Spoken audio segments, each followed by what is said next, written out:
Istado na nga ang magkapatid na ito nga si Galvan at itong si Aurora ay hindi pa rin umaamin.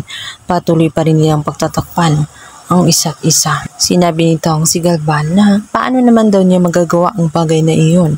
Gayong nakakulong siya sa mga wheelchair at hindi niya kayang maglakad. Naman ay nagsalita itong si Ruth. Matapos isang beses na niyang makita itong si Galvan na tumatawang mag-isa at nakatayo. Kung kaya't namingi siya ng paumanhin at hindi siya agad na nagsalita. Naisip kasi ni Ruth na itago na lang ang lihim na nakita niya sapagkat ayaw din niya na magkagulo.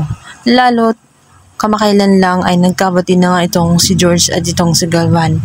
Ayaw niya na magkagulo na namang muli. Ngunit sa pagkakataong to, sa tingin niya ay makakatulong ang kanyang sinasabing impormasyon. Nagsisinungaling si Galvan. Sinabi niyang hindi siya na makakapaglakad. Maaring nagagawa niya ang bagay na hindi nila alam. Walang choice itong si Galvan, kundi sabihin na lamang ang totoo.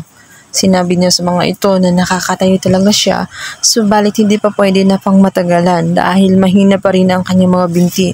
Kaya hindi pa rin pwede na alisin siya sa wheelchair.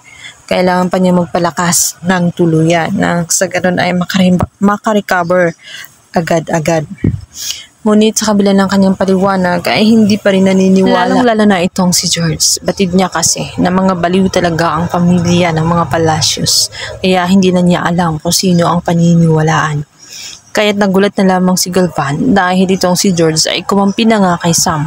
At buo na ang kanilang loob kung saan gagawin nila ang lahat-lahat. Matuklasan lamang kung sino talaga ang tao at ang tunay na kriminal sa loob ng Palacios. Sa kabilang banda, dahil nga ang isa't isa ay nagtuturoan kung sino talaga ang tunay na salarin, nag-aaway na nga ang dalawa.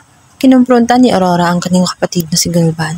Sinabi niya bakit niya nagawa na idiin siya sa kasalanan kung saan hindi naman siya ang may gawa.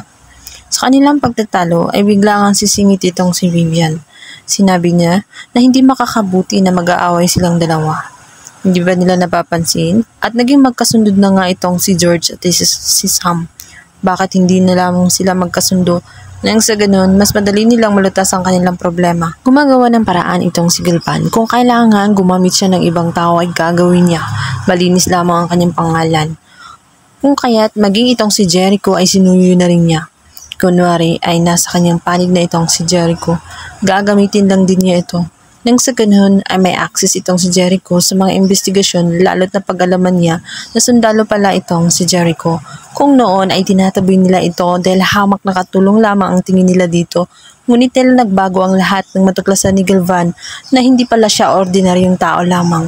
Siya ay isang scout ranger. Ngunit sa akala ni Galvan ay magagamit niya itong si Jericho ay hindi, sapagkat naging mautak din itong si Sergeant Royales matapos matuklasan na posibleng magkasabwat ang dalawang magkapatid na si Galvan at Aurora sa mga nangyayaring krimen sa loob ng Palacios at sa mga patayan ay hindi na nila dapat pagkatiwalaan pa ang itong si Jericho dahil isa din siyang Palacios at napag-alaman pa niya ang history na kaya niya kalimutan ang lahat-lahat para lamang sa pamilya. At dahil nga sa involved ang magkapatid na si Aurora at itong si Galvan, hindi na nila pagkakatiwalaan pa itong si Jericho dahil sensitibo ang mga bagay na iyon.